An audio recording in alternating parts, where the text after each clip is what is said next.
The Forgotten Children, Near Cole Orphanage, QLD.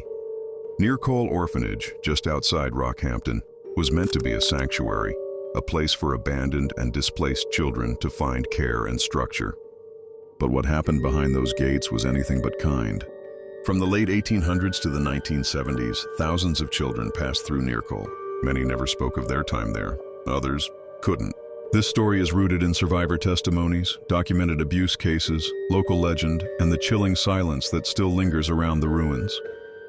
Part 1. The Basement Room.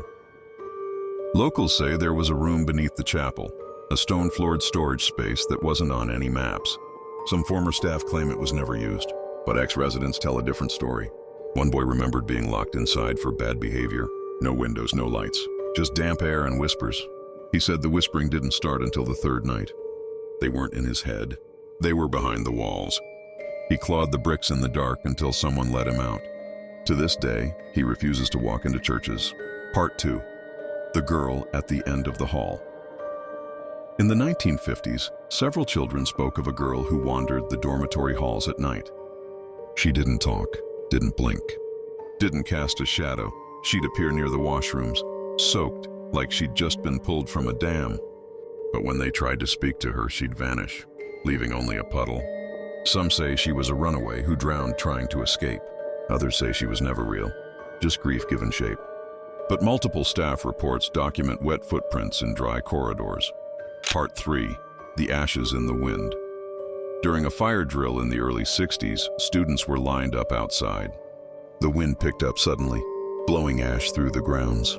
Only nothing was burning. A nun reportedly screamed when she saw the smoke forming the outline of a child's face in midair. It passed in seconds, and the priest said it was a trick of the light. But several students began crying uncontrollably. One collapsed. That afternoon, someone found tiny handprints in the soot on the windows. The incident was never entered into official logs. Part 4. The Records Room. After the orphanage closed in the 1970s, the buildings were left to rot.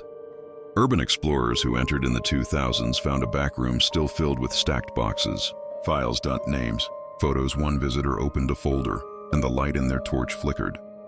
They said they felt a hand grab their arm in the dark. They dropped the file and ran. When they looked at the photos later, one showed a group of smiling children. In the background, a face in the window. The explorer said it looked just like the one that grabbed them. Part 5. What locals say. Near Cole Orphanage was meant to care for the forgotten, but some say the walls remember the cries too well. Whispers at night, shadows without sources, cold spots in summer, names that echo through empty rooms. The buildings may be ruins now, but the pain still fresh. And sometimes when the wind picks up, the forgotten children whisper back,